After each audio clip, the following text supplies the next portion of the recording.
Hello students, welcome to my YouTube channel government exam preparation पर। जैसा कि आप सभी को पता है, आने वाले 7 दिसंबर को आप सभी का अमीन पटवारी का एग्ज़ाम होने वाला है। उसके लिए हमने जो है फुल कोर्स लेकर आया है, जो कि सिर्फ 500 में आपको अवेलेबल होगा, जिसमें हम आपको वीडियो क्लास और पीडीएफ नोट्स और एमसीक्यू के पीडीएफ, जो कि अभी जिस पैटर्न में आ रहे हैं व्यापम में, असर्शन रीजन वाले, मैच दिस वाले, ये सारे ऐड रहेंगे। और साथ ही साथ उसमें टेस्ट सीरीज़ भी अवेलेबल रहेगा। तो अगर आप हमारा कोर्स परचेज़ करना चाहते हैं तो आप हमें इस नंबर पर व्हाट्सएप मैसेज करके या कॉल करके इसकी जानकारी ले सकते हैं और हमारा कोर्स परचेज़ कर सकते हैं। तो ये हमारा कंप्यूटर का डेमो क्लास है। ये वीडियो सभी के लिए है, बट इसके आगे के आने वाले वीडियो जो है हमारे परचेज़ किए हुए स्टूडेंट्स के लिए बस रहेंगे। तो चलिए शुरू करते हैं आज का वीडियो। जानकारी के लिए बता दें कि अभी बीते आरएचओ के एग्ज़ाम में 90 से 95 क्वेश्चन जो है हमारे पीडीएफ और टेस्ट सीरीज़ से ही आए थे। और स्टाफ नर्स का जो एग्ज़ाम हुआ था उसमें भी आपके हमारे पीडीएफ से ही 80 से 85 क्वेश्चन आए हुए थे। ठीक है, अगर आप चाहते हैं अमीन पटवारी का एग्ज़ाम आप भी निकालें तो आप हमारा पीडीएफ नोट्स और ये सब मतलब फुल कोर्स हमारा परचेस कर सकते हैं। तो चलिए शुरू करते हैं। अगर आप हमारे चैनल पर नए हैं तो फटाफट से सब्सक्राइब कर लीजिए। तो आज का हमारा तो सिलेबस के अकॉर्डिंग हमारा जो सबसे पहला टॉपिक है वो है कंप्यूटर के उपयोग। कंप्यूटर क्या है? एक इलेक्ट्रॉनिक उपकरण है जो डाटा को संग्रहित, संसाधित और विश्लेषण करने में सक्षम होता है। आज के समय में कंप्यूटर का उपयोग लगभग हर क्षेत्र में किया जाता है। तो कहाँ कहाँ किया जाता है? तो अगर हम एक ब्रीफ क्षेत्र देखें, अगर एरिया, तो क्या है, शिक्षा के क्षेत्र में, एजुकेशन फील्ड में आजकल बहुत यूज हो रहा है, जैसे कि ई लर्निंग और ऑनलाइन क्लासेस के लिए। तो आप इसी के जरिए हमारा जो क्लास देख पा रहे हैं। प्रश्न पत्र तैयार करने और परिणाम निकालने में, और रिसर्च और प्रोजेक्ट कार्यों में, है ना। स्वास्थ्य के क्षेत्र में अगर देखें तो रोगियों का रिकॉर्ड रखने में, ठीक है। मशीनें जो होती है डायग्नोस्टिक वाली, सीटी स्कैन, एमआरआई, इसमें भी कंप्यूटर का उपयोग होता है। दवाओं के प्रबंधन और अस्पताल प्रशासन में भी उपयोग होता है। बैंकिंग क्षेत्र में देखें अगर तो ऑनलाइन ट्रांजैक्शन और एटीएम सेवाओं में, खातों का प्रबंधन और पासबुक अपडेट करने में, और नेट बैंकिंग और मोबाइल बैंकिंग भी, यानी मोबाइल भी एक क्या है, कंप्यूटर ही है देखें तो। सरकारी विभागों में अगर हम देखें तो डाटा एंट्री, दस्तावेजों और फाइलों के रखरखाव में, ऑनलाइन आवेदन, वोटर लिस्ट, आधार कार्ड, सभी क्या हो गया है आजकल, ऑनलाइन हो गया है। व्यापार में देखें तो इन्वेंट्री कंट्रोल या बिलिंग करने में या अकाउंटिंग में, विज्ञापन के लिए, डिजिटल मार्केटिंग में, ग्राहक सेवा में, सभी में क्या है, ऑनलाइन यानी कंप्यूटर का उपयोग होने लगा है। घर पर भी हम अपने मनोरंजन के लिए करते हैं, ऑनलाइन खरीदारी भी करते हैं और अध्ययन एवं संचार भी करते हैं। ठीक है, कंप्यूटर के उपयोग करने से लाभ क्या होता है हमें? तो क्या होता है, समय की बचत होती है। ठीक है, पहले क्या है, हमें कुछ भी जानकारी चाहिए थी तो हम बुक्स में खोजते थे। ठीक है, अगर किसी भी टॉपिक या कुछ भी हमें नहीं पता तो हम बुक्स में उसके आंसर ढूंढते थे। लेकिन आज क्या करते हैं, हम गूगल सर्च किए, सब कुछ मिल जाता है। तो समय क्या होता है, बचता है। कार्य में सटीकता सही मिलता है। कोई भी कार्य, कैलकुलेटर ही देख लो आप, ठीक है, जो आप अगर टोटल करेंगे तो हो सकता है कि वो गलत हो। ठीक है, अगर लंबे डाटा हमको टोटल करना है तो, लेकिन अगर हम कंप्यूटर में करते हैं तो वो अक्सर सही ही होता है। डाटा को सुरक्षित संग्रह, ठीक है, डाटा स्टोरेज रहता है। संचार में सुविधा होती है, निर्णय लेने में भी सहायता करता है। कंप्यूटर के उपयोग से रिलेटेड 50 MCQ है, जिसमें से मैं आपको 5-10 ही बताऊंगी, बाकी आप लोग PDF से रीड कर सकते हैं। कंप्यूटर का मुख्य उपयोग क्या है? तो गणना करना इसका मुख्य उपयोग है। खाना बनाना है क्या? नहीं। चित्र बनाना है क्या? नहीं। संगीत बजाना है क्या? नहीं। क्या है? गणना करना। कंप्यूटर एक क्या है? इलेक्ट्रॉनिक डिवाइस है। असर्शन रीजन वाले भी देख लेते हैं। क्या बोल रहा है, कंप्यूटर अस्पतालों में महत्वपूर्ण भूमिका निभाता है। बिल्कुल सही है, रोगियों की जानकारी और रिपोर्ट को सुरक्षित रखता है। तो ये भी सही है, तो क्या आ जाएगा, दोनों सही है। और करेक्ट एक्सप्लेन कर रहा है। निम्न में से कंप्यूटर का उपयोग किसमें नहीं होता है? शिक्षा में होता है, चिकित्सा में भी होता है, खेल में भी होता है, खेती में नहीं होता है। ठीक है,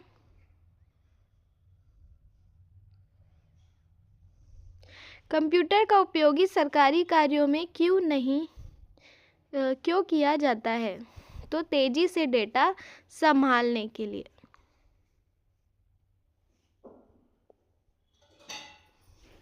अगला टॉपिक देख लेते हैं हम। आपके सिलेबस में जो अगला टॉपिक है वो है कंप्यूटर के प्रमुख भाग। तो कंप्यूटर के भाग में क्या क्या आते हैं? तो 3 प्रमुख भाग होते हैं, जिसमें क्या होता है? इनपुट इकाई, फिर क्या होता है? सेंट्रल प्रोसेसिंग यूनिट यानी सीपीयू, फिर क्या होता है? आउटपुट इकाई। तो यहाँ पे अगर हम शॉर्ट में देखें तो इनपुट यानी जिसमें हम डाटा इनपुट करेंगे, यानी यूज़र्स क्या है, उनको जो इंस्ट्रक्शन देंगे, जो भी इंस्ट्रक्शन इनपुट करेंगे जिसके माध्यम से, तो वो क्या हो जाएंगे? इनपुट इकाई। ठीक है, जैसे माउस हो गया, आपका कीबोर्ड हो गया। ठीक है, कीबोर्ड से टाइप करके हम उनको इंस्ट्रक्शन देते हैं, माउस से क्लिक करके इंस्ट्रक्शन देते हैं। ठीक है, माइक से बोल के इंस्ट्रक्शन देते हैं। तो ये सभी क्या हो गए? इनपुट यूनिट यानी कि इनपुट डिवाइस। ठीक है, सीपीयू यानी सीपीयू क्या करता है? प्रोसेसिंग यूनिट है, यानी हम जो उसको इंस्ट्रक्शन दिए हैं इसके माध्यम से वो प्रोसेस करता है चीज़ों को। ठीक है, और आउटपुट क्या हो जाएगा? जिसके माध्यम से वो प्रोसेस किए हुए डाटा को यूज़र तक पहुंचाता है। ठीक है, तो कैसे पहुंचाता है? या तो हमें मॉनिटर या स्क्रीन पर दिखा कर पहुंचाता है ना, तो वो क्या हो जाएगा? मॉनिटर हमारा आउटपुट हो जाएगा, और प्रिंटर हमें प्रिंट करके देता है, तो वो भी आउटपुट हो जाएगा। तो इस तरह से हम इनपुट और आउटपुट को अच्छे से समझ सकते हैं। तो यही जो 3 जो है प्रमुख भाग होते हैं। और फिर चौथा भी एक होता है स्टोरेज यूनिट, पर वो प्रमुख भाग नहीं है। तो आगे बढ़ते हैं। फंक्शन क्या क्या होते हैं? यह उपयोगकर्ता द्वारा दिए गए डाटा या निर्देशों को कंप्यूटर में भेजते हैं। ठीक है, तो कॉमन इनपुट डिवाइस कौन कौन से? अभी मैंने बताया, कीबोर्ड है, टाइप करके देते हैं, माउस है जिससे हम क्लिक करते हैं स्क्रॉल करके, और क्या है? स्कैनर है, स्कैन करके हम उसको इंस्ट्रक्शन देते हैं, माइक्रोफोन है यानी माइक से बोल के, वेब कैमरा यानी कैमरा के माध्यम से। ठीक है, जब हम कीबोर्ड से डेटा टाइप करते हैं तो वह कंप्यूटर में इनपुट के रूप में जाता है। ये आपका एग्जाम्पल था। अब सेकंड हम सेंट्रल प्रोसेसिंग यूनिट देखें तो फुल फॉर्म क्या होता है?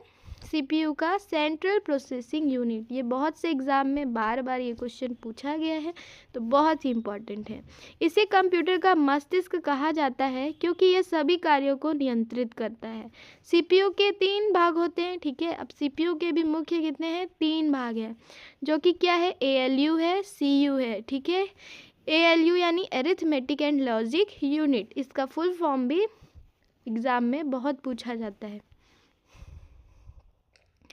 तो ALU arithmetic and logic unit यानी कि गणना करना, और लॉजिक यूनिट यानी तार्किक निर्णय में जो भी काम होगा तो ये कौन सा यूनिट करेगा? एएलयू। ठीक है, सीयू क्या है? Control unit. ये पूरे कंप्यूटर के संचालन को क्या करता है? नियंत्रित करता है। किस कार्य को कब और कैसे करना है ये कौन डिसाइड करता है? तो कंट्रोल यूनिट। और फिर आता है एमयू यानी कि मेमोरी यूनिट। तो स्टोरेज यूनिट जो है एमयू के अंतर्गत ही आ जाता है, ये अलग से उसका भाग नहीं है। तो इसमें हम डाटा या प्रोग्राम को स्थायी या अस्थायी रूप से रख सकते हैं। आउटपुट के बारे में भी मैंने पहले ही बता दिया कि जिसके माध्यम से कंप्यूटर हमको परिणाम देता है वही क्या होता है? हमारा आउटपुट डिवाइस। तो मॉनिटर में दिखा के देता है, तो मॉनिटर, प्रिंटर में प्रिंट करके देता है, स्पीकर के माध्यम से देता है, या प्रोजेक्टर में प्रोजेक्ट करता है। तो एग्जाम्पल के लिए मॉनिटर पर स्क्रीन का पर परिणाम दिखना या प्रिंटर से रिपोर्ट निकालना, ये इसका एग्जाम्पल है। अगर हम एडिशनल यूनिट्स देखें तो क्या क्या है? स्टोरेज डिवाइसेस हैं, फिर क्या है? कम्युनिकेशन डिवाइसेस हैं। जैसे स्टोरेज में क्या जाता है? Hard disk, pen drive, CD, DVD. ठीक है, मुझे नहीं लगता है कि इसको एक्सप्लेन करने की ज़रूरत है। कम्युनिकेशन डिवाइस अगर देखें तो मॉडेम या नेटवर्क कार्ड, ये सब भी क्या है? एडिशनल डिवाइस है। ठीक है, अब सीपीयू के कार्य चक्र देख लेते हैं। सीपीयू जो है 3 चरणों में कार्य करता है। फैच यानी लाना, निर्देश को मेमोरी तक लाने का काम जो है ये पहला चरण है जिसको हम फैच बोलते हैं, ठीक है। फिर जो निर्देश आया है उसको डिकोड करना यानी समझना या विश्लेषण करना, ये डिकोड के अंदर आता है। अब समझ गया तो उस निर्देश को क्या करेगा, प्रोसेस करके कार्य में बदलेगा, तो ये क्या होगा, एग्जीक्यूट, ठीक है। तो 3 चरण होते हैं। तो ये समरी है, ये आप लोग देख लीजिएगा। कुछ की पॉइंट्स है इसमें, क्या है, सीपीयू को कंप्यूटर का दिमाग कहा जाता है। ये बहुत बार पूछा गया है क्वेश्चन। सीपीयू बिना इनपुट और आउटपुट के कार्य नहीं कर सकता है, ठीक है। ये स्टेटमेंट वाले में भी आ चुका है क्वेश्चन। सीपीयू में गति हर्ट्ज में मापी जाती है, जैसे मेगाहर्ट्ज और गीगाहर्ट्ज। कंप्यूटर के अंदर माइक्रो प्रोसेसर चिप होता है, ठीक है। तो ये भी एक इम्पॉर्टेंट फैक्ट है। अब कंप्यूटर के प्रमुख भाग से ये कुछ क्वेश्चंस है, देख लेते हैं। वन लाइनर नहीं देखेंगे हम यहाँ पर एसर्शन वाले देखते हैं, ठीक है। सीपीयू को कंप्यूटर का मस्तिष्क कहा जाता है, बिल्कुल सही। यह सभी गणनाएं और नियंत्रण कार्य करता है, बिल्कुल सही। तो क्या हो जाएगा, दोनों सही है और आर एक ही व्याख्या है। कंप्यूटर का कौन सा भाग डेटा संग्रहित करता है, तो ये कौन सा हो जाएगा, मेमोरी यूनिट यानी कि एमयू।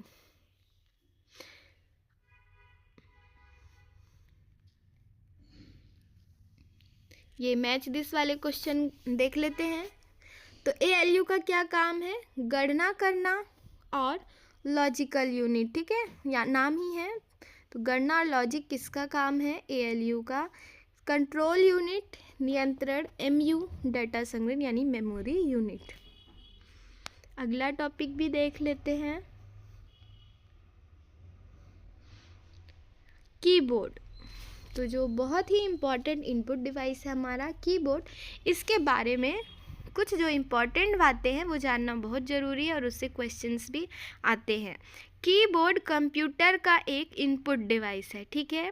इसका उपयोग डाटा, कमांड और निर्देश कंप्यूटर में भेजने के लिए किया जाता है। इसे कंप्यूटर का मुख्य इनपुट साधन भी कहा जाता है। आमतौर पर कीबोर्ड में 104 या 108 कीज़ होती है, ठीक है। आंसर 104 या 108 में दोनों ले सकते हैं अगर दोनों बोले तो, लेकिन 108 इसका आंसर होगा, ठीक है। लैपटॉप या दूसरे डिवाइस में इसकी संख्या बदल भी सकती है, जो लेकिन नॉर्मल जो कीबोर्ड होता है उसमें 104 या 108 कीज़ रहेंगे ही रहेंगे। तो कीबोर्ड के कौन कौन से भाग होते हैं, तो पहले तो अल्फ़ा न्यूमेरिक, मतलब इसके जो टाइप्स हैं, टाइप बोल सकते हैं हम। तो किस किस टाइप के कीबोर्ड में कीज़ रहते हैं, तो एक होता है अल्फ़ा न्यूमेरिक, ठीक है, यानी कि अल्फ़ाबेट्स और न्यूमेरिक, नाम से ही पता चल रहा है। तो ए से जेड, ठीक है, ये अल्फ़ाबेट्स वाले हो गए, और 0 से 9 क्या हो गया, न्यूमेरिक हो गए, और जो चिन्ह वाले हैं प्लस माइनस आदि टाइप करने के लिए होती है। तो इनको सबको मिला के क्या कहा जाता है, अल्फ़ा न्यूमेरिक कीज़। फंक्शन की आता है दूसरा, जिसमें F1 से F2 आप देखेंगे कीबोर्ड में तो सबसे ऊपर लाइन में रहता है फंक्शन F1 F2 ऐसा करके। तो ये F1 से F2 यानी कि 12 कीज़ टोटल होती है। तो कुछ जो इम्पॉर्टेंट एग्जांपल देखें, तो F1 जो की होता है वो हेल्प के लिए रहता है, हेल्प ऑप्शन के लिए। F5 दबाने पर रिफ्रेश होता है, और F2 से हम क्या कर सकते हैं, किसी भी फाइल को रीनेम कर सकते हैं। फिर कुछ कंट्रोल कीज़ होती हैं, जैसे कीबोर्ड संचालन को नियंत्रित करती है, ठीक है। कंट्रोल कीज़ जो क्या होती है, कीबोर्ड में जो भी संचालित होता है उसको नियंत्रित करती है। जैसे आप देखो तो कंट्रोल, ठीक है, कंट्रोल से क्या होता है, आप मतलब क्या इसको ना, इनको क्या है, किसी ना किसी के साथ में यूज़ करते हैं। जैसे कंट्रोल के साथ आप P दबाएंगे तो प्रिंट होता है ना, V दबाएंगे पेस्ट होता है, X दबाएंगे कट होता है। तो ये सब क्या है, इनको स्पेशल कीज़ भी बोलते हैं, ठीक है। तो तो और कंट्रोल की भी बोलते हैं। अब देखेंगे नेविगेशन कीज़, तो ये जो एरो वाली रहती है 4 कीज़, इनको क्या कहा जाता है? नेविगेशन की, ठीक है, जो कि दिशा बताती। जब हम कोई चीज़ टाइप करते हैं तो कर्सर को दाएं बाएं ऊपर नीचे की ओर ले जाने का काम करता है, ठीक है। और साथ ही साथ इसी के अंदर नेविगेशन की में ही क्या आता है? होम, एंड और पेज अप और पेज डाउन, ये सब हम इसमें कर सकते हैं। अब न्यूमेरिक कीपैड होता है, आप देखेंगे कीबोर्ड के राइट साइड में एक छोटा सा भाग रहता है जिसमें कि न्यूमेरिक कीपैड रहता है वो, ठीक है। जहाँ पे क्या होता है, अगर हम मतलब ये क्या होता है? कैलकुलेटर के जैसा होता है, ठीक है। और क्या है? एग्जाम्पल के लिए उसमें 0 से 9 तक बटन रहते हैं और प्लस माइनस इंटू डिवाइड ये साइन रहते हैं। और क्या होता है? और क्या होता है वहाँ पे? जब हम उसको नंबर लॉक कर देते हैं तो वो हमारा नेविगेशन की का भी काम करता है। यहाँ पे लिखा नहीं है पर इसको आप लोग नोट कर लीजिएगा। स्पेशल कीज़ कुछ होती हैं, जैसे कि इंटर, अगली लाइन में जाने के लिए होता है। स्पेस बार, ठीक है, स्पेस देने के लिए होता है। बैक स्पेस मतलब अपने कर्सर के बाएं तरफ का जो अक्षर रहता है उसको डिलीट करने के लिए। फिर डिलीट का दाईं तरफ डिलीट करने के लिए। शिफ्ट का भी सबके अपने इम्पॉर्टेंट काम है। तो ये क्या है? स्पेशल कीज़ है। इसके बारे में हम जो है शॉर्टकट की में इसका जो है एक वीडियो अलग से लेकर आएंगे, ठीक है। कीबोर्ड का कार्य अगर देखें तो क्या है? जब किसी कुंजी को दबाया जाता है तो कीबोर्ड उसे एक इलेक्ट्रॉनिक सिग्नल में बदल देता है जिसे सीपीयू तक भेजा जाता है। सीपीयू उस सिग्नल को प्रोसेस करके स्क्रीन पर उसका आउटपुट दिखाता है, ठीक है। अब कीबोर्ड के प्रकार, ठीक है, कीबोर्ड के बारे में तो देख लिए, पर वो कीबोर्ड कितने टाइप के होते हैं ये भी देख लो। तो कौन कौन से होते हैं? एक होता है क्वेरिटी कीबोर्ड, ठीक है, सबसे सामान्य कीबोर्ड लेआउट है। इसका नाम इसकी ऊपर की पहले 6 कुंजियों से लिया गया है, ठीक है। मतलब नॉर्मल जो कीबोर्ड क्वेरिटी होता है उसमें आप देखेंगे तो अल्फ़ाबेट कहाँ से शुरू होता है? QWERTY, ठीक है। तो आपके लिए एक क्वेश्चन है, थोड़ा ट्रिकी क्वेश्चन है, अगर आपको आंसर पता हो तो आप लोग कमेंट बॉक्स में ज़रूर लिख के बताइएगा कि जो कंप्यूटर में कीबोर्ड में अल्फ़ाबेट्स लाइन से क्यों नहीं रहते हैं?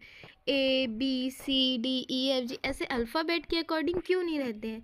ये आगे पीछे क्वेरिटी कीबोर्ड क्यों रहता है? इसका आंसर आप लोग ज़रूर बताइएगा, ठीक है। फिर एक कीबोर्ड कौन सा है? एज़ेर्टी कीबोर्ड, ठीक है, ये यहाँ से शुरू होता है। मुख्य रूप से ये वाला कीबोर्ड कहाँ यूज होता है? फ्रांस और बेल्जियम में, ठीक है। एक क्या है? डिवोरेक कीबोर्ड है, टाइपिंग गति बढ़ाने के लिए डिज़ाइन किया गया, ठीक है। फिर क्या? एक वर्चुअल, यानी कि स्क्रीन पर जो कीबोर्ड रहता है, टच स्क्रीन पर अपने मोबाइल में जैसा यूज़ करते हैं उसको क्या कहते हैं? Virtual screen keyboard.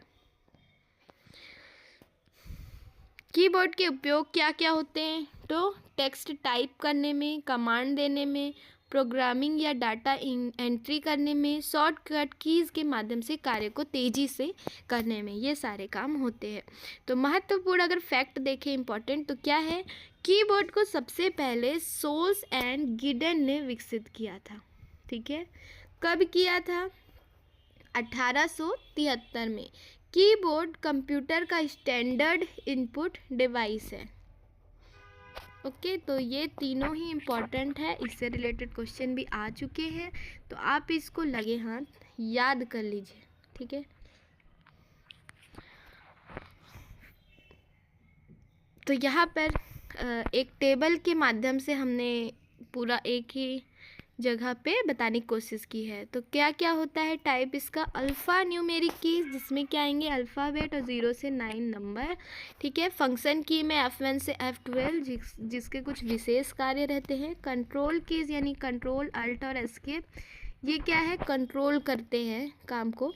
और नेविगेशन की एरो और होम, ठीक है, मूवमेंट कंट्रोल करता है। न्यूमेरिक कीपैड अगर देखें तो 0 से 9 और प्लस माइनस ये सब कार्य होते हैं, कैलकुलेटर जैसा जो होता है, ठीक है। कीबोर्ड से रिलेटेड MCQ भी हमने ऐड किए हैं, ये आप लोग खुद से सॉल्व करिएगा, मतलब सॉल्व तो है लेकिन अपने से प्रैक्टिस करिएगा, इनको रीड करिएगा।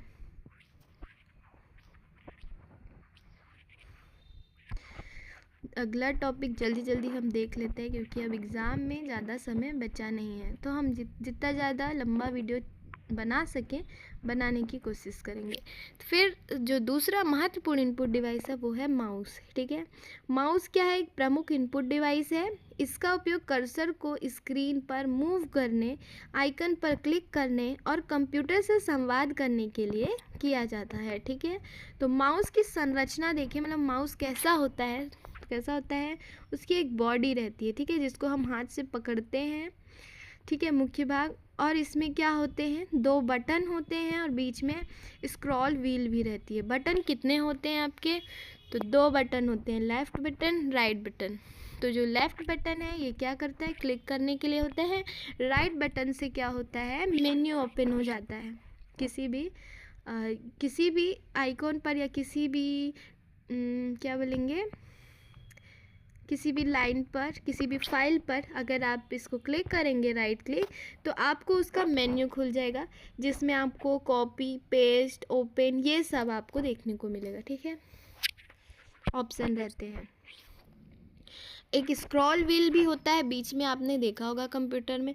वो क्या करता है? पेज या डॉक्यूमेंट को ऊपर या नीचे स्क्रॉल करने का काम करता है। और चौथा जो भाग होता है माउस का वो होता है सेंसर। सेंसर कहाँ पर होता है? माउस के नीचे की तरफ आप देखेंगे रेड कलर की लाइट जलती है, तो वही क्या होता है? सेंसर है, जो कि कंप्यूटर को बताता है। जब हम अपना हाथ से हिलाते हैं माउस को, तो कंप्यूटर को क्या देता है? इंस्ट्रक्शन देता है सेंसर कि किधर आपको कर्सर को मूवमेंट करना है। ठीक है, ये कैसा होता है सेंसर? तो लेज़र या ऑप्टिकल सेंसर कर्सर मूवमेंट को कंप्यूटर तक भेजता है। ठीक है, अब माउस के प्रकार भी हैं, तो कितने टाइप के होते हैं? बॉल माउस होता है, इसमें अंदर एक बॉल होती है जो मूवमेंट के अनुसार घूमती है। ठीक है, ऑप्टिकल माउस होता है जिसमें लेज़र या एलईडी सेंसर से चलता है। ठीक है, फिर क्या होता है? वायरलेस माउस भी आने लगे हैं, जो कि ब्लूटूथ या आरएफ के द्वारा कनेक्ट होता है कंप्यूटर से। ट्रैक बॉल माउस भी जानते होंगे, बॉल ऊपर की तरफ होते हैं और हाथ से घुमाकर कर्सर मूवमेंट किया जाता है। ठीक है, ये सब आपने देखा होगा, फिर भी हम रीड मारते जाते हैं। माउस का कार्य क्या है? तो कर्सर को स्क्रीन पर मूव कराना, आइकन फाइल फोल्डर को सिलेक्ट करना, ड्रैग और ड्रॉप। ठीक है, क्या करते हैं अपन लोग? जब लेफ़्ट क्लिक को दबाकर, ठीक है, ड्रैग करते हैं किसी भी आइकन को यहाँ वहाँ या फिर किसी भी ऑप्शन को, और फिर उसको ड्रॉप कर देते हैं, मतलब जहाँ रखना है वहाँ रख देते हैं। अगर आप कंप्यूटर चलाए होंगे तो आप मेरी बात को समझ रहे होंगे। राइट क्लिक मेन्यू को खोल देता है।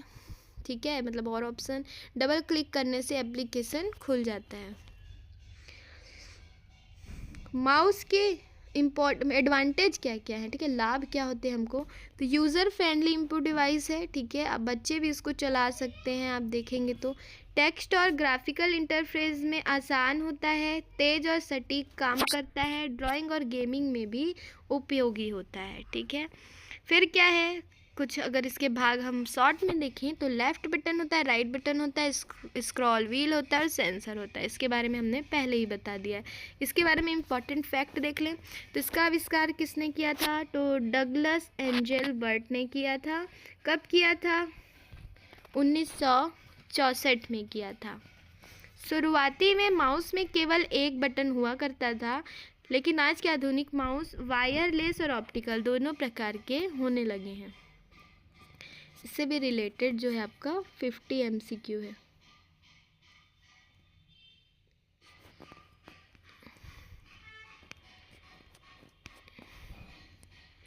अगला जो टॉपिक है आपका ये स्कैनर है। स्कैनर के बारे में हम अगले वीडियो में देखेंगे।